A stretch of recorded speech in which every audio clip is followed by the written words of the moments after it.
আজকের খাওয়াটাকে কি আমি হেলদি বলতে পারি? হ্যাঁ পারি হয়তোবা। তো আজকে ছিল চিংড়ি মালাইকারি, তার সঙ্গে চিংড়িটাকে অনেক কিছু দিয়ে সে আমার মা চিংড়ি মালাইকারি করেছে। এখানে দেখো চাল কুমড়োর ভর্তা টাইপের করেছিল, এটা খুব টেস্টি হয়েছে। এখানে অনেক সবজি, প্রচুর সবজি খেয়েছি আমি। তো এখানে দেখো মা আম কাটছে, তারপর আম খেলাম, তারপর ডিম সিদ্ধ খেয়েছিলাম।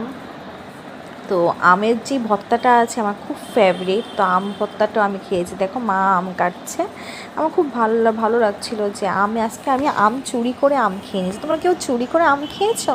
আমি আজকে আম চুরি করে, অন্যের বাড়ি থেকে আম চুরি করে আজকে আম ভর্তা বানিয়ে শুকনো লঙ্কা পুরো দিয়ে, লবণ দিয়ে, একটু হলদি দিয়ে, সব কিছু মিশিয়ে, সব কিছু মশলা দিয়ে আম ভর্তা খেয়েছি।